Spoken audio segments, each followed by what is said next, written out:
बुढ़िया माई, मैं कार्तिक मास हूँ, कृपया मुझे कुछ खाने को दे दो। बुढ़िया माई ने कहा, मैं आपकी प्रतीक्षा कब से कर रही हूँ। आइए, मेरे पास बस एक लड्डू और एक पेड़े हैं, आप इसे ही खा अपनी भूख को तृप्त कीजिए। कार्तिक मास ने भी एक लड्डू और एक पेड़े खाए और जाते वक्त अपना एक पैर बुढ़िया की झोपड़ी पर मारा, जिससे बुढ़िया का संपूर्ण झोपड़ी स्वर्ण का हो गया। इस तरीके से आखिरी में जब कार्तिक मास संपूर्ण हुआ, क्या अपनी माँ को ले जाने के लिए गंगा घाट आया। अब वह देखता है वहाँ झोपड़ी तो नहीं है, लेकिन एक स्वर्ण झोपड़ी है, जिसे देखकर वह अचंभित हुआ। आस पड़ोस के लोग ने कहा, ये तुम्हारी माई के भक्ति का स्वरूप है, जो ये झोपड़ी स्वर्ण की हो गई है। बुढ़िया ने भी जब अपने बेटे को देखा तो उसने कहा, बेटा, लोभ करना अच्छी आदत नहीं है, इसलिए तू जितना ले जा सके उतना ले जा और बाकी सब इन गरीबों में बांट दे।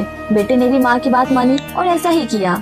इस तरीके से जब वो घर पहुंची तो बहू ने देखा कि अब मेरी सास तो इतनी धनवान हो गई है, क्या भक्ति करके इतना स्वर्ण मिलता है, तो अगले साल मैं भी अपनी माई को घाट स्नान के लिए भेजूंगी। बेटी ने जब अपनी माँ से कहा, माँ, अगले साल तू भी कार्तिक मास में गंगा घाट स्नान करने के लिए जाना।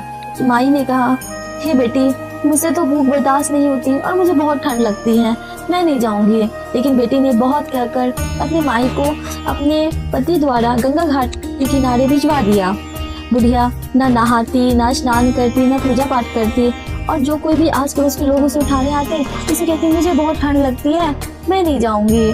पहले की बात ही जब सावन मास तो दरवाजे पर दस्तक दिया तो उसने कहा, भाई, मुझे कुछ दे दो खाने को, मैं बहुत भूखा हूँ।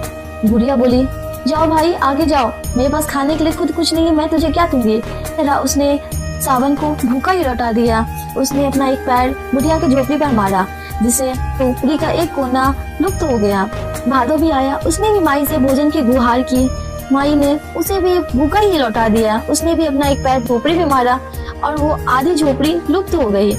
आषाढ़ मास के साथ भी ऐसा ही हुआ, उसने भी अपना एक पैर झोपड़ी में मारा और वो झोपड़ी का 3/4 भाग लुप्त हो गया। लेकिन इतना होने पर भी बुढ़िया को कोई असर नहीं हुआ, उसे तो बस सोना और खाना था। जब कार्तिक मास आया तो मुझे कुछ दे दो, मैं कार्तिक मास हूँ।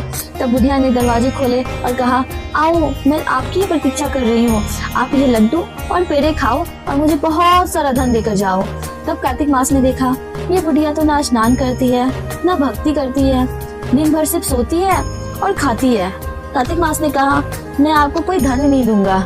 उसने क्रोधित होकर अपना एक पैर बुढ़िया की झोपड़ी के किनारे पे मारा, जिससे संपूर्ण झोपड़ी लुप्त हो गई। एवं कार्तिक मास ने क्रोधपूर्वक बुढ़िया को गधी होने का श्राप दिया।